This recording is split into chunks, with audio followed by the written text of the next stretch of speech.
कहानी की शुरुआत में हमें दुनिया की सबसे खतरनाक जेल एल्केट्राज को दिखाया जाता है। इस जेल से आज तक कोई भी जिंदा बचकर नहीं जा सका, क्योंकि जेल के चारों तरफ पानी फैला हुआ था और जेल की सुरक्षा भी इतनी ज्यादा थी कि यहाँ कोई परिंदा पर भी नहीं मार सकता था। अब जेल में एक कैदी फ्रैंक मॉरिस को लाया जाता है। यहाँ गार्ड मॉरिस की अच्छे से चेकिंग करता है। गार्ड मॉरिस की पूरी चेकिंग करके उसे एक ब्लॉक में भेज दिया जाता है और वहाँ उसे एक सेल में डाल देता है। मॉरिस को सेल में बंद करके एक गार्ड उससे कहता है कि एल्केट्राज में तुम्हारा स्वागत है, और उसी दौरान वहाँ पर बेल बजती है और सभी गार्ड्स वहाँ सभी सेल्स को एक एक करके चेक करने लगते हैं। तभी तमाम सेल्स के दरवाजे खुलते ही वहाँ सभी कैदी बाहर निकल आते हैं। सभी कैदी लाइन से अपना अपना खाना लेने के लिए आ जाते हैं। खाने के समय मॉरिस के सामने एक कैदी लिटमस होता है। इससे पहले कि मॉरिस खाना खाता, उसी दौरान एक कैदी जिसका नाम वुल्फ था, वह मॉरिस को घूर घूर कर देख रहा होता है, जिसे देखकर मॉरिस थोड़ा घबरा जाता है। तभी खाना खाते समय लिटमस मॉरिस से उसका थोड़ा सा खाना मांगता है। मॉरिस भी मना किए बगैर उसे अपना खाना दे देता है और लिटमस अपना खाना अपने पास रखे हुए एक चूहे को देता है। ये देखकर मॉरिस को थोड़ा अजीब लगता है, क्योंकि वह चूहा उसका पालतू था। अब रात को मॉरिस आराम कर रहा होता है कि तभी गार्ड आकर उससे कहता है कि वार्डन ने तुम्हें बुलाया है। इसीलिए मॉरिस सीधे वार्डन के पास जाता है। वार्डन उससे कहता है कि तुम्हारा इस जेल में स्वागत है। मुझे पता है कि तुम पहले भी बहुत सी जेलों से भाग चुके हो, लेकिन इस जेल से तुम कभी भी नहीं निकल पाओगे, क्योंकि जो भी इस जेल से भागता है वह सीधा समुद्र में जाकर मर जाता है। और अगर तुमने यहाँ से भागने की कोशिश भी की तो तुम्हारा रास्ता पानी रोक लेगा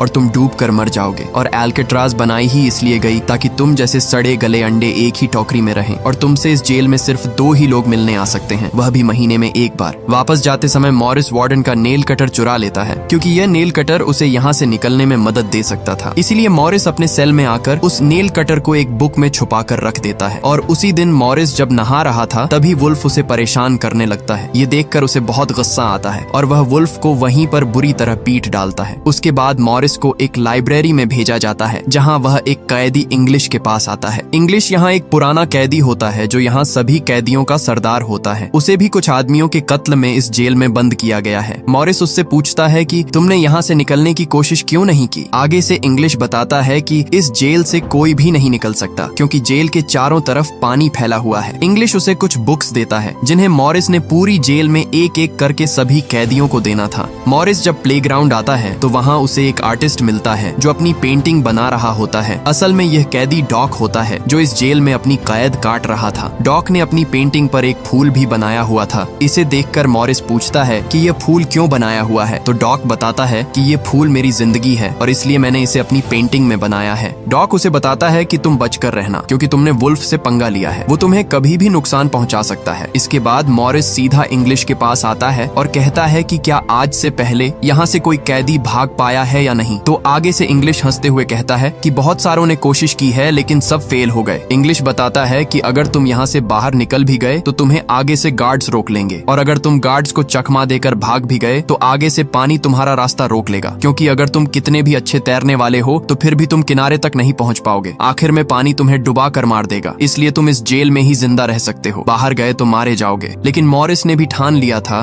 कि वह किसी भी कीमत पर इस जेल से निकल कर रहेगा। उसी रात मॉरिस बैठा ही था कि तभी एक गार्ड आकर उसे बताता है कि कल से तुम्हें कारपेंटर का काम दिया जा रहा है और तुम्हें इसके पैसे भी मिलेंगे। हर 1 घंटे के 150 रुपए दिए जाएंगे। इसलिए मॉरिस भी चुपचाप यह डील मान जाता है। अगली सुबह मॉरिस बड़ी चालाकी से लिटमस से पूछता है कि क्या इस जेल में कोई भागने का रास्ता है, तो लिटमस उसे बताता है कि हर सेल में एक एयर वेंट होता है, वहाँ से बाहर निकला जा सकता है, लेकिन एयर वेंट बहुत छोटा है। उसी दौरान वुल्फ भी अपना बदला लेने के लिए मॉरिस की तरफ बढ़ रहा होता है, लेकिन डॉक मॉरिस को बता देता है कि वुल्फ तुम्हारी तरफ आ रहा है और उसके हाथ में कुछ है। वुल्फ आते ही मॉरिस पर हमला कर देता है, लेकिन मॉरिस भी कच्चा खिलाड़ी नहीं था, वह भी वुल्फ को अच्छा खासा पीट डालता है। लेकिन इसी दौरान गार्ड उन्हें रोकने आता है तो वुल्फ उसे नीचे गिरा देता है। ये देखकर ऊपर वॉच टावर पर मौजूद एक गार्ड फौरन गोली चला देता है, जिससे वहाँ सब डर जाते हैं और गार्ड्स मॉरिस और वुल्फ दोनों को डी ब्लॉक में ले जाते हैं, जहाँ सबसे खतरनाक कैदियों को रखा जाता है और वहाँ सभी कैदियों को हर दिन टॉर्चर किया जाता था। और उसी रात मॉरिस को बहुत सारे टॉर्चर दिए जा रहे थे, जिससे मॉरिस की हालत बहुत खराब हो जाती है। पूरे 10 दिन बाद उसे डी ब्लॉक से निकालकर अपने सेल में भेज दिया जाता है और उसी दिन उसके साथ वाले सेल में एक नया कैदी आता है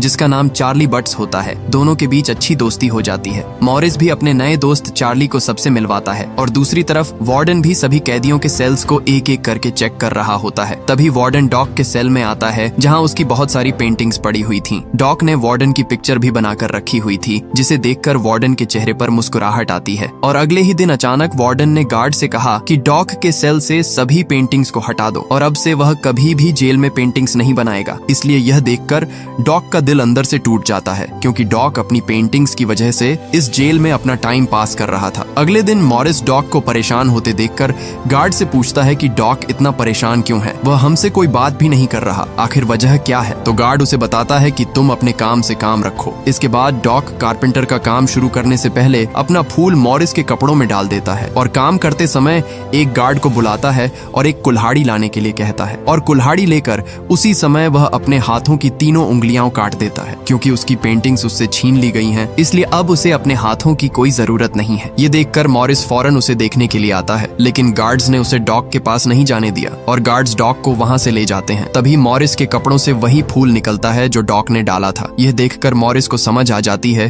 कि डॉक से उसकी खुशियां छीन ली गई हैं। इसीलिए मॉरिस डॉक की उंगलियों को एक डिब्बे में डालकर एक गार्ड को देता है और गुस्से से कहता है, ये अपने वार्डन को दे दो, क्योंकि उसकी ख्वाहिश पूरी हो चुकी है। उसी दिन मॉरिस डॉक के दुख में बैठा होता है कि तभी उसे एक कॉकरोच दिखाई देता है जो एयर वेंट के अंदर जा रहा था। यह देखकर उसे यकीन हो जाता है कि यहाँ से किसी तरह बाहर निकला जा सकता है और यहीं से शुरू होती है असली कहानी। अगले दिन खाने के समय वार्डन मॉरिस को अपने पास बुलाता है और कहता है कि तुम डॉक की तरफ इतना ध्यान क्यों दे रहे हो। आगे से मॉरिस कहता है, सर ऐसा तो कुछ नहीं, ये आपकी गलतफहमी है। खाना खाते समय मॉरिस को दो भाई क्लैरेंस और जॉन मिलते हैं जो इस जेल में नए थे और उन्हें भी इस जेल में 20 साल की सजा काटनी थी और ऐसा वो हरगिज नहीं चाहते थे। मॉरिस की तरह वो दोनों भी बहुत चालाक थे, इसलिए मॉरिस भी उनसे दोस्ती कर लेता है। उसी दिन मॉरिस गार्ड के न होने का फायदा उठाकर वहाँ एयर वेंट को अच्छे से चेक करने लगा, लेकिन उसी समय गार्ड आ रहा था, इसलिए मॉरिस फौरन अपनी जगह पर लेट जाता है। अगले दिन इंग्लिश की बेटी उससे मिलने आई हुई थी। इसे देखकर उसे बहुत दुख होता है, क्योंकि जब उसकी बेटी छोटी थी तब से वह जेल में है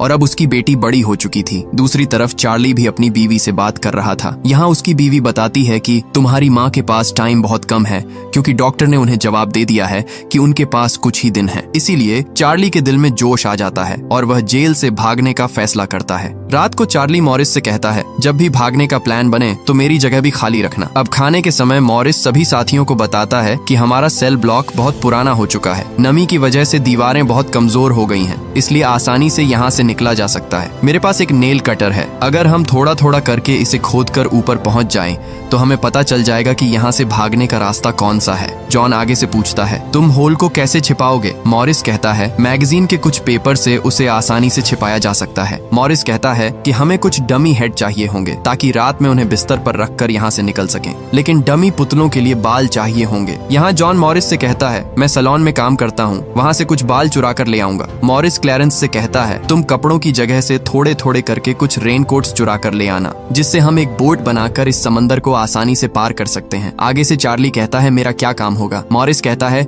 जब मैं एयर वेंट खोदना शुरू करूंगा तो तुम ध्यान रखना ताकि कोई गार्ड हमें पकड़ न ले। इसलिए सभी साथियों को मॉरिस का प्लान पसंद आता है और उसी रात मॉरिस एयर वेंट को खोदना शुरू कर देता है। यहाँ मॉरिस के पास नेल कटर था, इसलिए उसे दीवार खोदने में बहुत मुश्किल हो रही थी, लेकिन उसने हार नहीं मानी और वह लगातार दीवार खोदता रहा। अगले दिन मॉरिस सभी साथियों से कहता है कि नेल कटर के छोटा होने की वजह से उसे दीवार खोदने में मुश्किल हो रही है। तभी खाना खाते समय मॉरिस को एक खतरनाक आइडिया आता है और वह चम्मच को अपने जूते पर रगड़कर उसे गंदा कर देता है और एक गार्ड को बुलाकर कहता है, यह चम्मच गंदा है, मुझे साफ चम्मच चाहिए। लेकिन यहाँ क्लैरेंस भी कहता है, मुझे भी किचन के बारे में पूछना है। इसलिए गार्ड ने दोनों को जाने की इजाजत दे दी। दोनों सीधे गार्ड के पास आते हैं। यहाँ क्लैरेंस गार्ड का ध्यान भटकाकर उसे बातों में लगा लेता है और इसी का फायदा उठाकर मॉरिस 2 चम्मच उठा लेता है और एक चम्मच को अपनी जेब में छुपा लेता है। रात मॉरिस सेल में बैठा था, तभी इंग्लिश सभी कैदियों को बुक्स देने आता है। तो मॉरिस उससे पूछता है कि मैंने लोहे के 2 टुकड़ों को जोड़ना है, क्या यहाँ कोई चीज है जिससे उन्हें जोड़ा जा सके? इंग्लिश पूछता है कि क्यों चाहिए तुम्हें? तो मॉरिस बताता है कि मैंने खुदाई करनी है इसलिए। लेकिन इंग्लिश आगे से कहता है कि ये इतना आसान नहीं है जितना तुम सोच रहे हो, इसलिए भागने के ख्वाब देखना छोड़ दो। अब अगले दिन मॉरिस लिटमस से एक सिक्का मांगता है और कहता है कि अगर तुमने मुझे सिक्का लाकर दिया तो मैं आपके लिए आपके मनपसंद गाने बजाऊंगा। इसलिए लिटमस भी ये डील मान जाता है और उसी रात लिटमस उसे एक सिक्का दे देता है और मॉरिस फौरन एक चम्मच तोड़कर नेल कटर के एक हैंडल से दोनों को आपस में जोड़ देता है और आग जलाकर दोनों को अच्छी तरह से वेल्ड कर देता है। यहाँ उसका छोटा सा बेलचा तैयार हो जाता है और वह उस एयर वेंट को खोदना शुरू कर देता है। दूसरी तरफ चार्ली भी गार्ड के आने का ध्यान रख रहा होता है, लेकिन उसी दौरान चार्ली की आंख लग जाती है और तभी वहाँ पर एक गार्ड उनके सेल की तरफ आ रहा था। चार्ली उसके आने की आवाज सुनकर फौरन उठ जाता है और तभी चार्ली एक ग्लास से मॉरिस को इशारा करता है। ये देखकर मॉरिस फौरन एयर वेंट को छुपाकर अपने बेड पर लेट जाता है। गार्ड उसे कहता है कि तुम्हारे सेल से जलने की स्मेल आ रही है, तो मॉरिस बताता है कि क्या पता ये आपका वहम हो। गार्ड भी ज्यादा ध्यान नहीं देता और चला जाता है। गार्ड के जाते ही मॉरिस दोबारा से एयर वेंट को खोदना शुरू कर देता है, लेकिन खोदते समय उसे आगे से लगे स्क्रू दिखाई देते हैं जिसे हाथों से निकालना नामुमकिन था। मॉरिस जब भी कारपेंटर शॉप में जाता वो अपनी जेब में एयर वेंट से निकाली हुई मिट्टी भी फेंक देता और उसी दिन उसे कारपेंटर शॉप से एक छोटा सा स्टील का टुकड़ा मिल जाता है। मॉरिस चार्ली से कहता है कि यही तो मैं ढूंढ रहा था, लेकिन चार्ली कहता है कि मेटल डिटेक्टर में तो पता चल जाएगा। जब मॉरिस अंदर जाता है तो वहां तुरंत मेटल डिटेक्टर का अलार्म बजने लगता है। आगे से मॉरिस गार्ड को वो स्टील का टुकड़ा दिखाता है और कहता है कि मैं इस पर अपने कपड़े लटकाऊंगा, लेकिन गार्ड को उस पर शक होता है और वो टुकड़ा उससे ले लेता है और उसे जाने देता है। लेकिन उस बेचारे गार्ड को क्या पता कि मॉरिस ने एक स्टील टुकड़े की जगह 2 स्टील के टुकड़े उठा लिए थे। एक टुकड़ा उसने अपने हाथ में रखा हुआ था, दूसरा अपने जूते के नीचे छुपा दिया था और उस स्टील के टुकड़े से तुरंत वो जाली को तोड़ देता है। दूसरी तरफ चार्ली भी अपने लिए पेंटिंग के लिए कुछ सामान मंगवाता है। यहाँ जॉन भी अपने सेल के एयर वेंट को खोद रहा होता है। इधर क्लैरेंस भी मैगजीन्स के पेपर से एक डमी सर बना रहा था। दूसरी तरफ मॉरिस भी पेंट मंगवाकर उस डमी सर पर पेंट करके एक डमी सर तैयार कर लेता है और उसी रात वो सर को अपने बेड पर रख देता है और एयर वेंट से बाहर निकलकर अपने बनाए हुए नकली एयर वेंट को लगाकर तुरंत पाइपलाइन को पार करके आगे बढ़ता है। दूसरी तरफ एक गार्ड आकर मॉरिस के सेल को देखता है तो वहाँ पर डमी सर पड़ा हुआ था, लेकिन गार्ड को शक नहीं होता और वो वहाँ से चला जाता है। इधर मॉरिस जैसे तैसे करके पाइप के सहारे ऊपर चढ़ जाता है। ऊपर आते ही उसे एक ग्रिल दिखाई दी जो कि पूरी तरह से बंद थी। मॉरिस कूद कर जाने की कोशिश करता है, लेकिन उसकी कोशिश नाकाम हो जाती है और इसी दौरान वही गार्ड आकर चार्ली से कहता है कि मॉरिस आज काफी जल्दी सो गया। आगे से चार्ली कहता है कि आज उसकी तबीयत ठीक नहीं है और तभी गार्ड की छड़ी नीचे गिर जाती है। छड़ी को उठाते हुए गार्ड देखता है कि मॉरिस के कुछ बाल अजीब से दिख रहे हैं। इधर चार्ली के पैरों तले जमीन निकल गई क्योंकि अब उनका मिशन फेल होने वाला था। गार्ड मॉरिस के सेल के अंदर अपना हाथ उसके सर पर रखता है तो मॉरिस कहता है, क्या हुआ सर, आप अचानक मेरे सेल पर। यहाँ मॉरिस चार्ली के बताने पर फौरन अपनी जगह पर आकर लेट गया था। अगली सुबह मॉरिस अपने साथियों को बताता है कि मैं कल रात छत पर गया था। मैंने वहाँ एयर वेंट देखा जो कि बहुत ऊपर था और मैं उस तक नहीं पहुँच सका, इसलिए मेरे साथ किसी को चलना होगा। तो मॉरिस कहता है कि आज रात मेरे साथ जॉन जाएगा। इसलिए मॉरिस और जॉन दोनों दोबारा उस जगह पर जाते हैं। यहाँ जॉन मॉरिस को ऊपर उठाता है, लेकिन उनकी बदकिस्मती कि वह एयर वेंट बहुत मजबूत था और उसे सिर्फ और सिर्फ कटर मशीन से ही काटा जा सकता था। अगले दिन म्यूजिक हॉल में सभी कैदी म्यूजिक बजा रहे थे। तभी वहाँ पर पड़े एक छोटे से पंखे पर मॉरिस की नजर पड़ती है। ये देखकर मॉरिस तुरंत लिटमस से कहता है कि वह पंखा मुझे चाहिए, तो आगे से लिटमस भी उसकी बात मान जाता है और मौके का फायदा उठाकर मॉरिस उस पंखे को अपने म्यूजिक बॉक्स में छुपा देता है। लेकिन बाहर जाते समय मॉरिस को गार्ड रोक लेते हैं और उसका म्यूजिक बॉक्स चेक करने के लिए कहते हैं। तो मॉरिस कहता है कि मेरा सब सामान चार्ली के बॉक्स में है, इसलिए वो इस चेकिंग से भी बच जाता है। दूसरी तरफ मॉरिस उस पंखे से एक ड्रिल मशीन तैयार कर लेता है और उस एयर वेंट पर पहुंचकर वो उस एयर वेंट के कुछ टुकड़ों को काटने लगता है। यहाँ ड्रिल मशीन की आवाज सुनकर गार्ड्स ऊपर देखने के लिए आता है, लेकिन इससे पहले कि वो वहाँ पहुंच पाता मॉरिस अपना काम कर देता है। अगले दिन मूवी हॉल में सब मूवी देख रहे होते हैं और मॉरिस सभी साथियों से पूछता है कि सब काम कहाँ तक पहुँचा। तो आगे से वो बताते हैं कि हमारी तैयारी पूरी है, बस भागने की देर है। और यहाँ ये चारों साथी सोमवार की रात को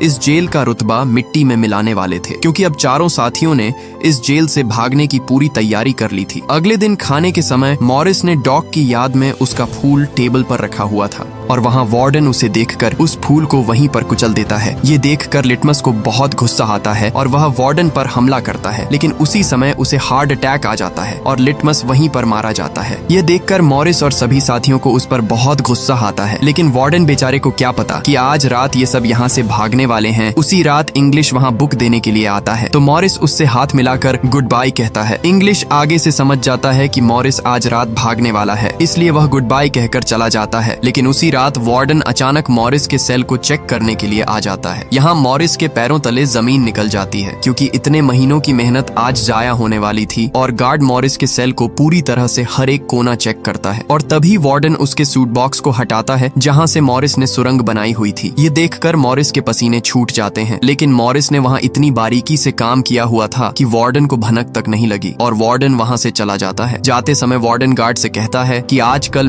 मॉरिस की हरकत मुझे ठीक नहीं लग रही। तो आगे से गार्ड बताता है कि मॉरिस पूरी रात चार्ली से बातें करता रहता है। वार्डन उससे कहता है कि कल ही उन दोनों को अलग कर दो और दोनों के सेल चेंज कर दो। अगले दिन खाने के समय वुल्फ मॉरिस को धमकी देता है कि मैं तुम्हारे लिए एक गिफ्ट लाया हूँ और आज रात तुम्हें नहीं छोड़ूंगा। इसलिए मॉरिस जॉन से कहता है कि अपना सब सामान तैयार कर लो, आज रात निकलना होगा हमें। और उसी दिन वुल्फ चाकू से मॉरिस पर हमला करने वाला होता है कि तभी इंग्लिश वहाँ पर उसे पकड़ लेता है, क्योंकि इंग्लिश भी मॉरिस के साथ ही था। यहाँ इंग्लिश यह नहीं चाहता था कि जाने से पहले मॉरिस को कुछ हो। अब रात में मॉरिस, क्लैरेंस और जॉन तीनों ऊपर छत पर जा रहे थे, लेकिन यहाँ चार्ली को अपने सेल में घबराहट होने लगती है और वह समय पर वहाँ से नहीं निकल सका। दूसरी तरफ उसके तीनों साथी ऊपर एयरवेंट पर पहुंच जाते हैं और काफी देर तक चार्ली का इंतजार करते रहे। इसलिए उन्हें लगा कि चार्ली ने अपना फैसला बदल लिया है, इसलिए वह चार्ली को छोड़कर वहाँ से ऊपर निकल जाते हैं। दूसरी तरफ गार्ड को भी शक नहीं होता, क्योंकि मॉरिस ने वहाँ पर अपने बनाए हुए डमी सर रख दिए थे। लेकिन चार्ली अपने डर की वजह से अपने सेल में ही था। उसकी आंखों से आंसू बहते रहे, क्योंकि उसकी आजादी उससे दूर हो रही थी। इधर जैसे तैसे करके वो तीनों बिल्डिंग के टॉप पर पहुंच जाते हैं और एक पाइपलाइन से बिल्डिंग को पार कर लेते हैं। दूसरी तरफ चार्ली का दिल जोश से भर उठता है और वो भी अपने सेल से बाहर निकलने लगता है। जैसे तैसे करके वो भी ऊपर एयरवेंट तक पहुंच जाता है, लेकिन वो एयरवेंट बहुत ऊपर थी, इसलिए वो अकेला ऊपर चढ़ नहीं सकता था और यहाँ चार्ली एक बार फिर अपनी हिम्मत हार जाता है। दूसरी तरफ किसी तरह तीनों गार्ड से बचाते हुए एक एक करके ग्रिल की दीवार को तीनों पार कर लेते हैं और खुशी से तीनों समुद्र के किनारे पहुंच जाते हैं और जल्दी से अपने अपने रेन कोट्स में हवा भरने लगते हैं और किसी तरह पूरी हवा भरकर वो रेन कोट्स को पानी में डालकर वहां से भागने में कामयाब हो जाते हैं। अगली सुबह गार्ड सभी सेल्स को एक एक करके चेक कर रहा होता है। तभी गार्ड को चार्ली एक दीवार की तरह खड़ा हुआ दिखाई देता है, क्योंकि चार्ली का दिल पूरी तरह टूट चुका था। उसके तीनों साथी उसके सामने से भाग गए, लेकिन वो अपने डर की वजह से वहीं का वहीं बैठा रहा। इसी दौरान एक गार्ड मॉरिस के सेल पर आकर उसे उठाता है, लेकिन कोई हलचल न होने पर गार्ड मॉरिस की सेल के अंदर जाकर उसे जोर से उठाता है। तभी वहाँ पर वह नकली सर नीचे गिर जाता है, जिसे देखकर गार्ड के होश उड़ जाते हैं। उसके बाद पूरी जेल में इमरजेंसी अलार्म बजने लगता है और इंग्लिश भी समझ जाता है कि मॉरिस और उसके साथी भागने में कामयाब हो चुके हैं। दूसरी तरफ वार्डन भी समंदर तक पहुंच जाता है और एक सार्जेंट से पूछता है कि तुम्हें कुछ मिला है। तो आगे से वह एक थैली दिखाता है जिसमें तीनों का कुछ सामान मिलता है, जिसे देखकर वार्डन कहता है कि वे जरूर पानी में डूबकर मर चुके होंगे। तभी वार्डन को किनारे पर वही फूल गिरा हुआ मिलता है, जिसे देखकर उसे समझ आता है कि मॉरिस उससे डॉक का बदला ले चुका है। इसी दौरान एक गार्ड आकर वार्डन से कहता है कि डायरेक्टर ने आपको बुलाया है। आगे से वार्डन कहता है कि एक न्यूज फैलाओ कि वे तीनों रात को ही डूबकर मर चुके हैं। यहाँ वार्डन अपनी नौकरी और इज्जत बचाने के लिए एक झूठी रिपोर्ट जारी कर देता है, लेकिन अंदर ही अंदर वार्डन जल रहा था, क्योंकि उसके हाथों से मॉरिस जेल तोड़कर भाग निकला और 1 साल के अंदर इस जेल एल्केट्राज को पूरी तरह बंद कर दिया जाता है। और ये मूवी यहीं पर एंड हो जाती है। अगर ये वीडियो आपको अच्छी लगी तो इसे लाइक करें और हमारे चैनल फिल्मी नेस्ट को सब्सक्राइब कीजिएगा।